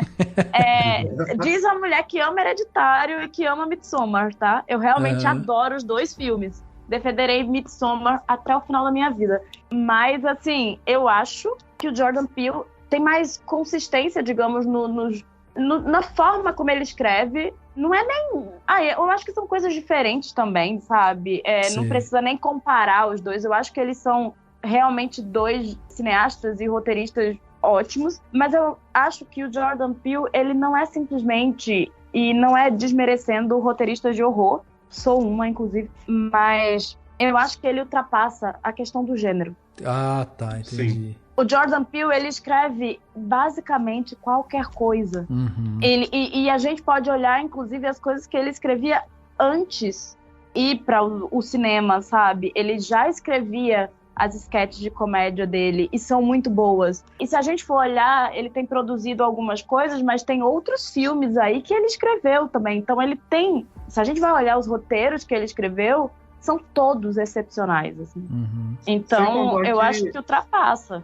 E sem contar uma coisa que, assim, não é demérito nenhum. Também adoro o Ari Aster, gosto muito dos filmes dele, mas pra mim, o que pesa mais a favor do Jordan Peele que qualquer outro diretor que a gente tá vendo aí na atualidade é justamente a questão da originalidade. Eu acho que Nope é um prato cheio para quem quer catar referência, mas ao mesmo tempo não é um filme que vive dessas referências. Essas referências estão ali mais como homenagem às coisas que ele cresceu assistindo. Então você tem um pouco de tudo ali. Você tem referência até a Akira. Tem uma cena que é idêntica assim, a uma cena de Akira, mas em momento algum o filme tá ali parando e falando, você precisa olhar para isso aqui, porque isso aqui é uma referência. Enquanto eu já acho o Ari Aster mais uma vez, dizendo que eu gosto muito dele. Mas se você pega Midsommar, por exemplo, é uma versão atualizada de O Homem de Palha. E eu falo isso com todo respeito, porque eu também gosto de Midsommar, mas eu acho que é isso. O Jordan Peele, ele traz essa... Ele tem uma assinatura própria, eu acho que é isso que eu tô querendo dizer.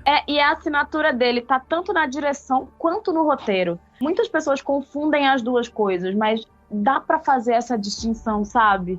Existe uma diferença da assinatura dele como roteirista e da assinatura dele como diretor, sabe? Sim. Diga-se de passagem, é interessantíssimo como ele filma os closes que ele dá em rosto. Daniel Kaluuya, assim, né? Já é o segundo filme que ele faz isso com ele, inclusive. É verdade. Inclusive, assim, é impressionante como ele tem uma noção espacial muito boa, né? Ele sabe exatamente onde encaixar a câmera, como fazer os enquadramentos e tal. Então é um cara que a gente percebe que ele tem o domínio da técnica, assim. A gente consegue ver os filmes dele e entender exatamente o que ele quer passar. Não é só ali, eu vou fazer um traveling daqui até aqui, eu vou fazer um plongé, um contra-plongé de um jeito X ou Y e tal. Não, tudo tem uma justificativa. E aí, só para as pessoas saberem, né, no começo do podcast, inclusive, a gente falou que a gente tem um podcast aqui sobre nós e depois a gente tem um outro podcast sobre Corra, né? Então a gente tá fazendo um registro histórico aqui do Jordan Peele, né, em podcast, mas enfim, é importante dizer o seguinte: em Corra, por exemplo, ele foi diretor, roteirista e produtor.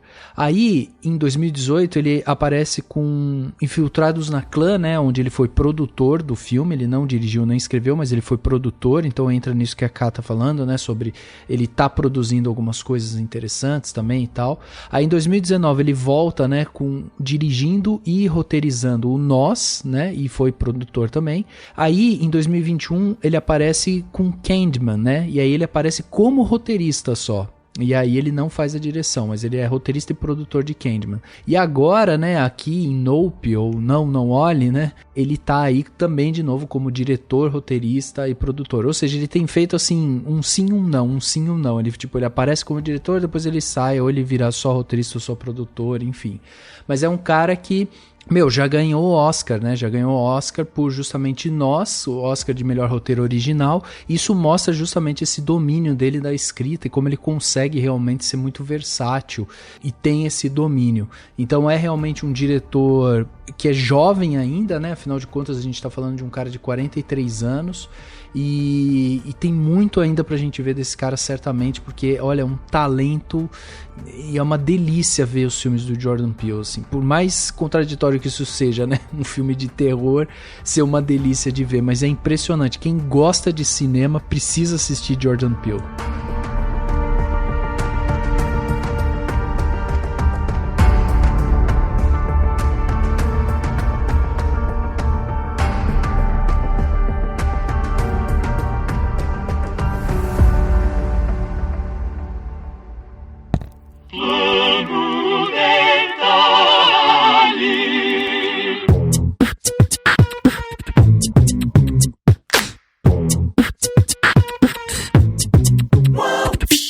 Detalhe da semana, né? Aquele momento aqui onde a gente dá dicas para você ouvinte, né? Para vocês aí aproveitarem melhor a sua semana.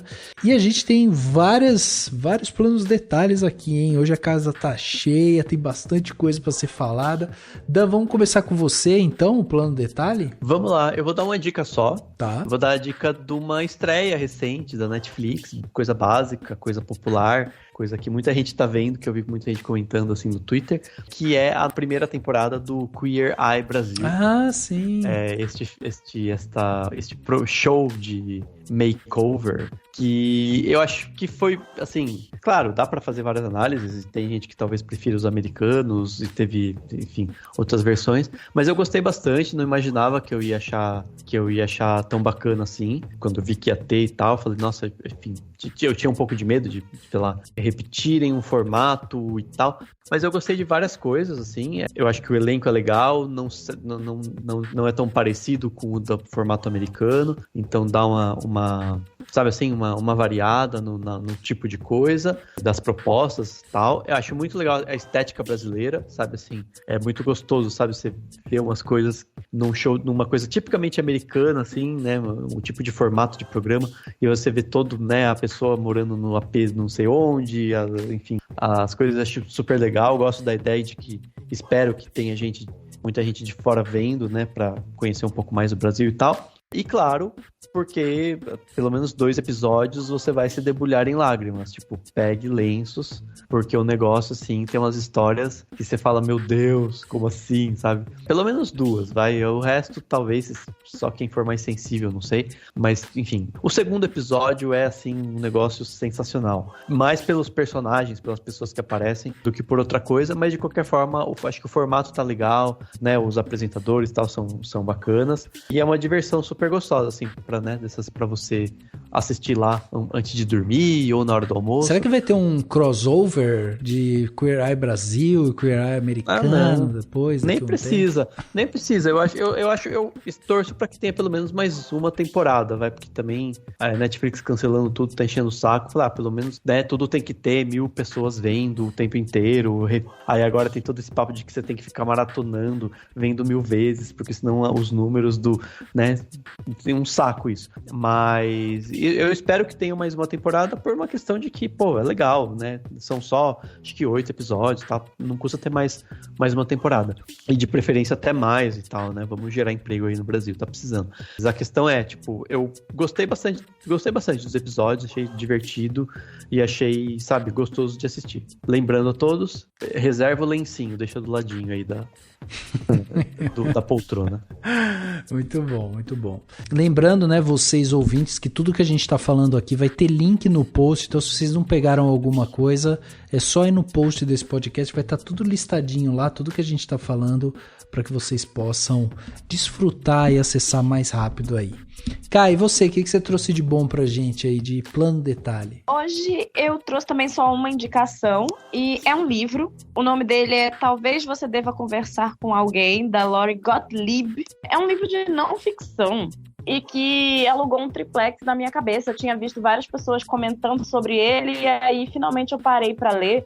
E ele é escrito por uma terapeuta e ela vai contar da experiência dela na terapia, fazendo terapia, e da experiência dela sendo terapeuta. Então ela vai contar a história principalmente de 4 pacientes dela na terapia. Então é muito interessante porque desmistifica algumas coisas, né? Muita gente acha que terapeutas estão sempre muito bem resolvidos e tal, mas eu acho a escrita interessante, ela tem uma narrativa boa, muitas vezes até é fluida como uma ficção, sabe?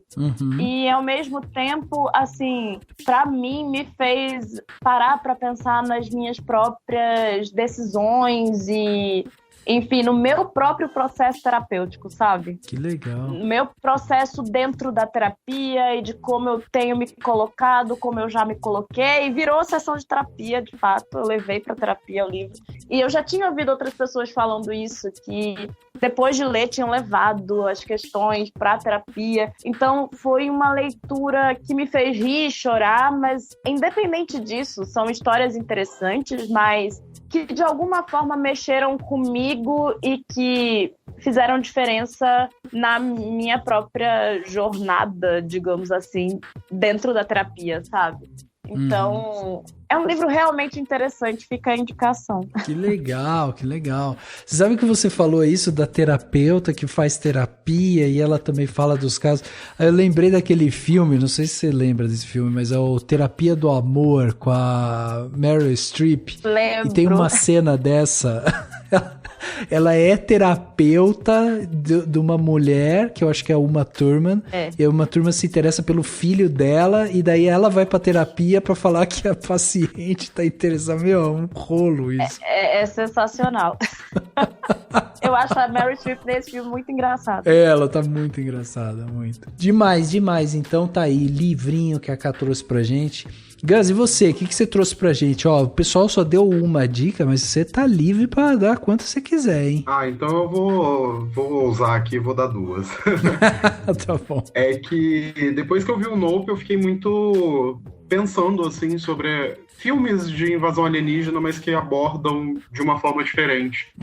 E um filme que é razoavelmente conhecido, um pouco antigo também, mas eu acho um filme muito estimado, é o Contato, do Robert Zemeckis, e eu acho que esse filme ele acaba dialogando, de certa forma, com o Nope. Eu acho que tem muito sobre como a gente enxerga a humanidade através dos olhos do outro, né? E, enfim, eu acho que é um filme que ele mereceu um pouco mais de amor. Então, quem quiser assistir, Contato, do Robert Zemeckis, se eu não me engano, ele está disponível no HBO Max. Então, aproveitem para ver enquanto não sai tudo do catálogo do HBO Max.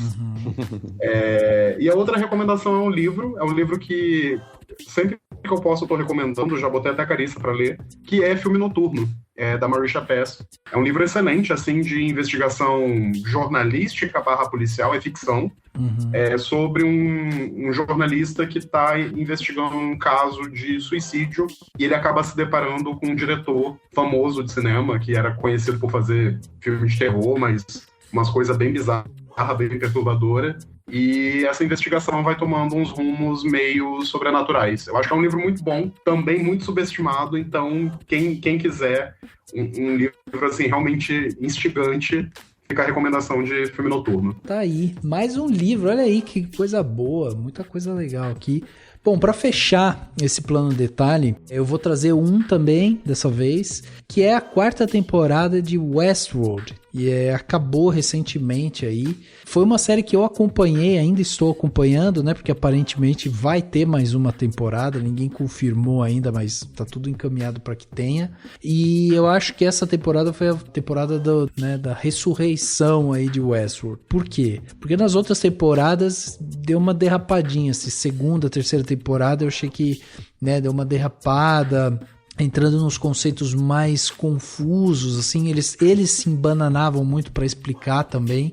E nessa 4ª temporada eu acho que eles resolveram deixar as coisas muito mais claras, assim. Então tá com um ritmo muito bom. Ela caminha para um lugar assim meio que parece que é o final da série, mas ao que tudo indica vai ter essa 2ª temporada. Mas se não tiver também, eu acho que ela tá bem fechada, assim. Ela encerra muito bem a história, sabe? Então acho que vale a pena.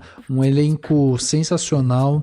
Tem aí também, né, a direção, na verdade, é escrito, né, pelo Jonathan Nolan, que é irmão do Christopher. Dizem, né, as más línguas ali de Hollywood, que o Jonathan era o cara que sabia contar as histórias. Então, ninguém sabe, mas, né, é ele que produz essa série.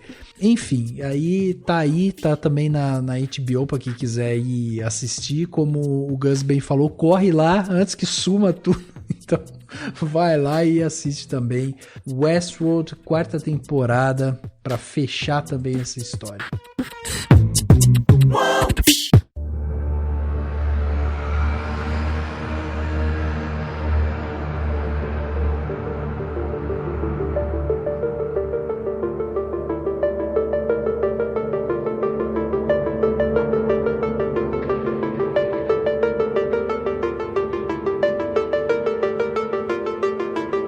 Chegando aqui no final do podcast Cinemação 475, batemos esse papo aqui sobre Nope, né, o Não Olhe, filme aí do Jordan Peele, Daniel Kaluuya e tal. Olha, demais o filme, a gente conseguiu falar sobre vários aspectos dele, um papo muito legal que a gente não ia conseguir ter esse papo sem a Carissa, sem o Gus aqui, então só tenho que agradecer. Cá, muito obrigado pela sua presença aqui mais uma vez um papo sensacional com você. Por favor, deixa aí todos os seus contatos, redes sociais, canal do YouTube, quem quiser ir acompanhar mais o seu trabalho, como é que faz? Eu que agradeço mais uma vez pelo convite. Como eu disse no início, é sempre um prazer estar aqui. É só procurar Carissa Vieira com C, tanto no YouTube quanto no Instagram e lá no Twitter. Eu produzo conteúdo nas 3 redes. No Twitter, atualmente, eu reclamo um pouco e falo de política, a verdade é essa. Já produzi mais conteúdo direto pra lá, mas atualmente eu tô na fase Carissa Política. Ah, sei. Então é sobre isso. Sei. Mas tô lá produzindo vídeo toda semana, mais de um vídeo no YouTube, tem Reels e posts e stories no Instagram, então Carissa Vieira.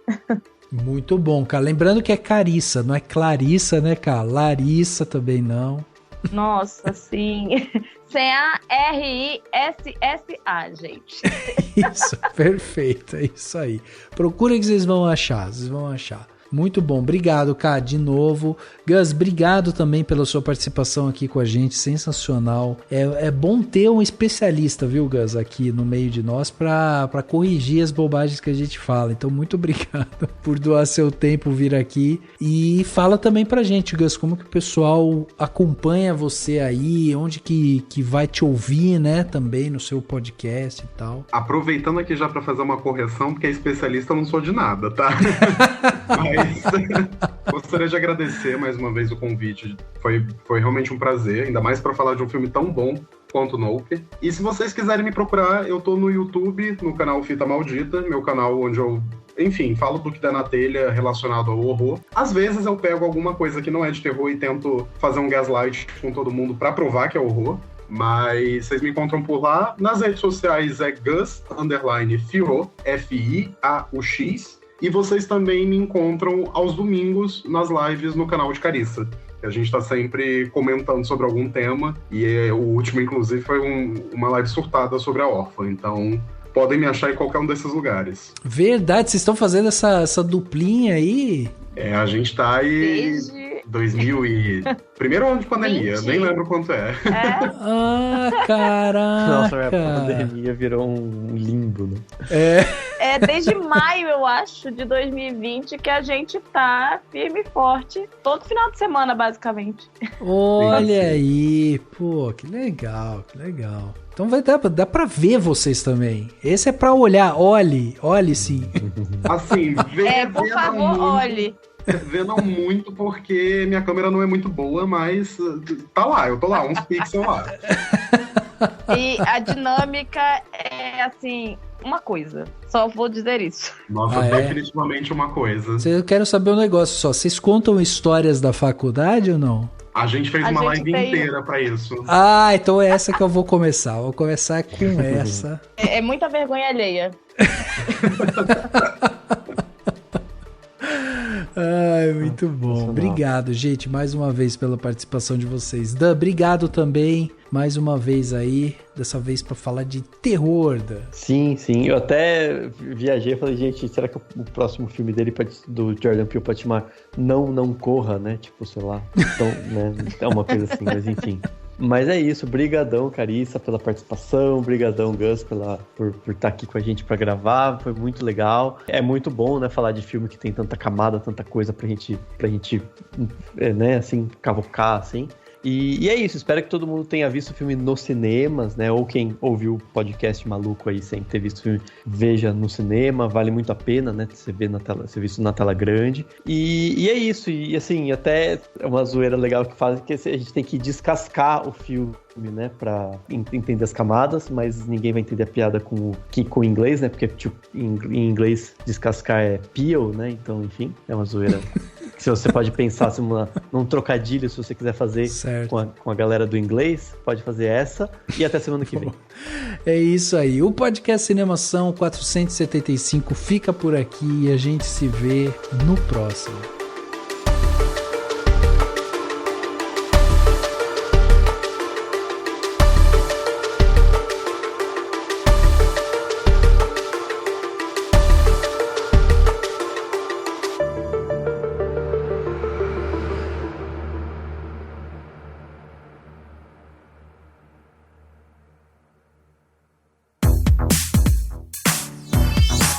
Esse podcast foi editado pela Isso Aí Design. Tudo isso é forma com função. É design estratégico. É isso aí.